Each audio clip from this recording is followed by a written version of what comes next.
My role at Google, the official title is Quantitative User Experience Researcher.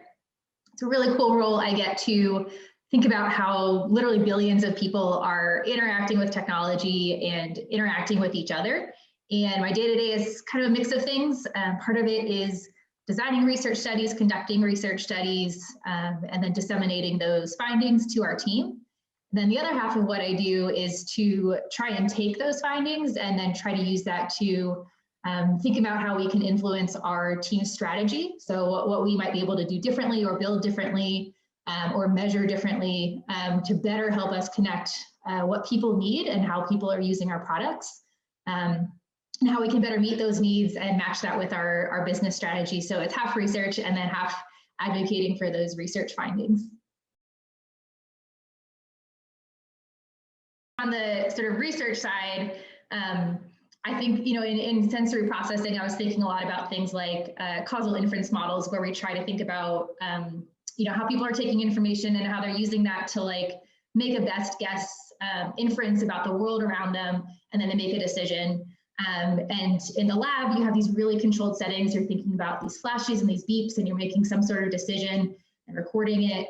And then in industry, when I'm thinking about technology, it's more of, okay, somebody's coming to do the same task and they have a different context. So they might not have a premium smartphone, or they might be a brand new internet user. And so the same information that they're taking in, they have a very different background for how they're going to interpret that information.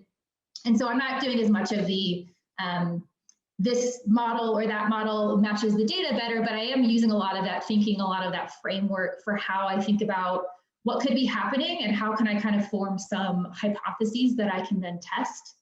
And a lot of what I do as a quant UX researcher is I'm thinking also about how do we measure these things, because usually a lot of UX research has traditionally been very qualitative, and it still is. And you get these really beautiful, deep, rich insights when you talk to people and you have interviews and you can go all over the world.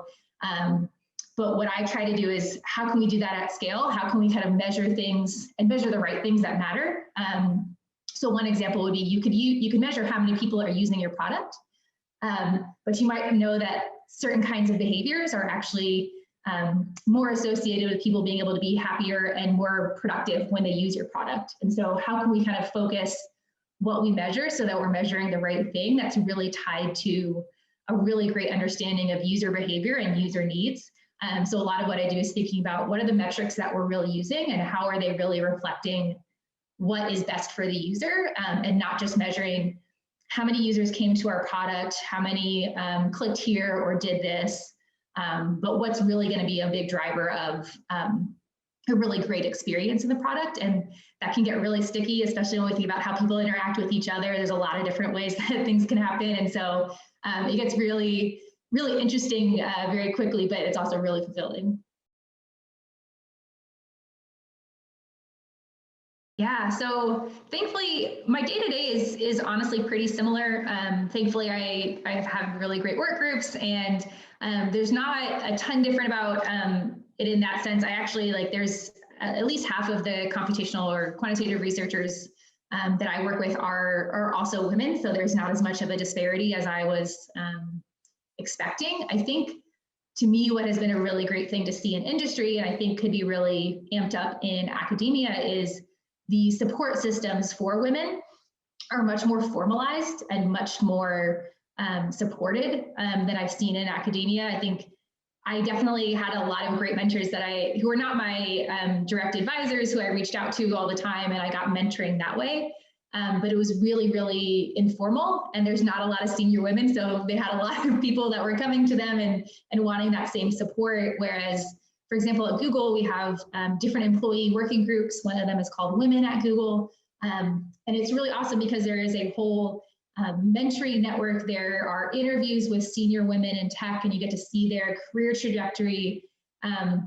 Also, all the things like maternity leave and having infertility insurance and flexibility when you need childcare stuff is just all more it's much more institutionalized. And I think in academia, sometimes you have to rely on whether or not you had a lab that was really supportive. Thankfully, all the ones I was we're supportive, but it's a little bit less defined in those policies. And so it's really nice to see on our team. And not only do we have maternity leave, we have full paternity leave. And so there's a sense of like anytime somebody is welcoming a new family member, I think in a year and a half, we've had like 4 or 5 babies on our team be born.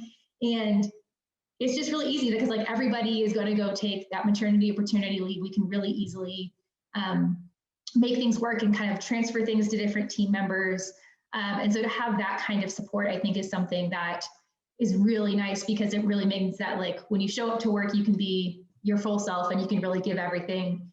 And you know, if you have to like leave and have a doctor's appointment or do something else, it's really, really flexible. And so it's more of the systemic differences that I see in being a woman in both environments compared to like the day-to-day, thankfully, like have great colleagues, like have not had any bad experiences there, thankfully, but as an institution, there's much more support for a lot of the things that I'll need compared to sort of what I saw often in academia.